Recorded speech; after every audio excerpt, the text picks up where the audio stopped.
मैं Rekha Garg, Maharaja Agrasen senior secondary school Hisar में हिंदी प्राध्यापिका हूँ। आज हम हिंदी व्याकरण के महत्वपूर्ण विषय समास पर चर्चा करेंगे। इस वीडियो के बाद आपको होमवर्क भी दिया जाएगा जो स्कूल खुलने के बाद चेक होगा। आज का हमारा विषय है समास। सबसे पहले हम समास की परिभाषा करेंगे। परस्पर संबंध रखने वाले दो या दो से अधिक शब्दों के मेल को समास कहते हैं। दो या दो से अधिक शब्दों का मेल, जैसे एक शब्द ये है, दूसरा शब्द ये है, इनका मेल हुआ तो क्या बन गया? राजकुमार। परस्पर संबंध रखने वाले दो या दो से अधिक शब्दों के मेल को हम समास कहते हैं। समास समझने से पहले इसके जो प्रमुख तत्व हैं उन पर चर्चा करेंगे। सबसे पहले है समस्त पद। समस्त पद क्या होता है? समास विधि से बना जो नया शब्द है वह समस्त पद कहलाता है। पूर्व पद होता है पहला पद। उत्तर पद होता है दूसरा पद। उसके बाद है समास विग्रह। समस्त पद का जो विस्तृत रूप है वह समास विग्रह कहलाता है। इसे हम उदाहरण द्वारा देखेंगे। जैसे राजकुमार है, इसमें दो पद हैं। पहला है ये क्या है? पूर्व पद। दूसरा है क्या है? उत्तर पद। इसका विग्रह होगा राजा का कुमार, और जब इकट्ठा हो जाएगा तो क्या हो जाएगा? ये समस्त पद हो जाएगा। और राजकुमार का जब हम विग्रह करेंगे राजा का कुमार तो यह क्या कहलाएगा? समास विग्रह। एक और उदाहरण लेते हैं। जैसे रसोई घर। रसोई घर में रसोई हमारा पूर्व पद हो गया, घर हमारा उत्तर पद हो गया। जब हम इसका विग्रह करेंगे रसोई के लिए घर तो ये क्या हो गया? समास विग्रह हो गया। और जो रसोई घर है वो क्या कहलाएगा? समस्त पद कहलाएगा। उसके बाद है आगे समास। समास के भेद। समास के मुख्य चार भेद होते हैं। अव्ययी भाव समास, तत्पुरुष समास, द्वंद्व समास, बहुव्रीहि समास। तत्पुरुष के आगे दो भेद और होते हैं, द्विगु समास और कर्मधारय समास। इस तरह से समास के 6 भेद होते हैं।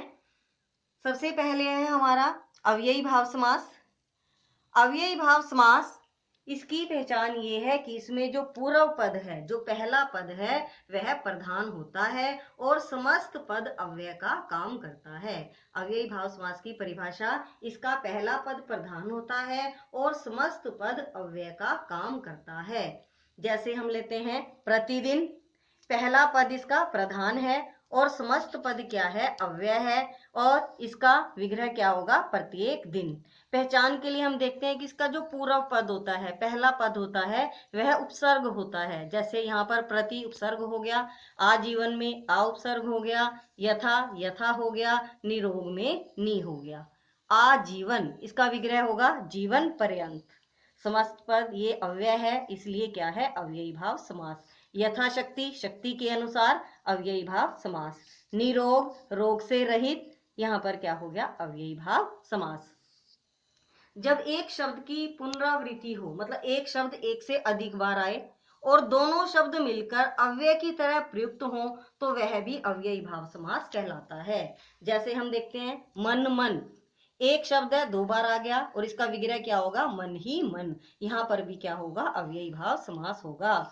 धीरे धीरे, इसका विग्रह होगा धीरे ही धीरे। यहाँ भी क्या हो गया? अव्ययी भाव समास। जहां एक शब्द की पुनरावृत्ति हो, जैसे घर, एक शब्द की पुनरावृत्ति है, विग्रह घर ही घर, समास होगा अव्ययी भाव समास। ऐसे ही द्वार ही द्वार, समास होगा अव्ययी भाव समास।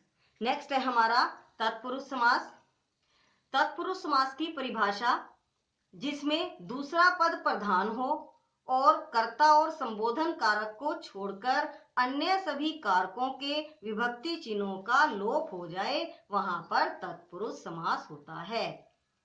तत्पुरुष समास, इसके 6 उपभेद हैं। जैसा कि हमने अभी कहा है कि कर्ता और संबोधन कारक को छोड़कर अन्य सभी कारक, कर्म कारक है, जैसे यहाँ पर क्या होगा? कर्म तत्पुरुष।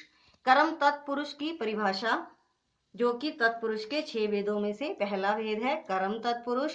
जिस समास में कर्म कारक चिन्ह जो को है उसका लोप हो, कर्म कारक। जिस समास में कर्म कारक चिन्ह को का लोप हो वह कर्म तत्पुरुष वहां समास होता है। जैसे ग्रामगत, ग्राम को गत, ग्राम को गत, यहाँ पर को आ गया, को क्या है, कर्म का चिन्ह है को, इसलिए यहाँ पर क्या होगा, कर्म तत्पुरुष समास। ऐसे ही शरणागत, शरण को आगत, यहाँ पर को आ गया, इसलिए यहाँ पर कौन सा समास हो गया, कर्म तत्पुरुष। स्वर्ग प्राप्त, स्वर्ग को प्राप्त, को आ गया।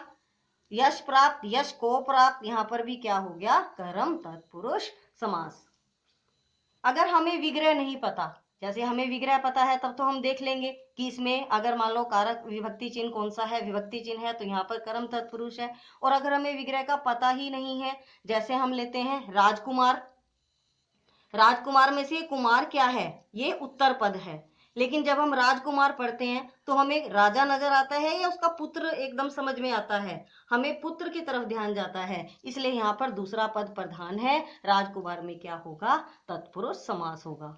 ऐसे ही रसोई घर, रसोई घर में क्या है, जैसे रसोई घर का हम नाम लेते हैं कि एकदम से रसोई घर का नाम लेते ही तो खाना बनाने वाली जगह याद आती है या जहां पर खाना बनाया जाता है वो जगह याद आती है, जहां पर खाना बनाया जाता है वो जगह याद आती है, अर्थात घर हमारा दूसरा पद प्रधान हो गया।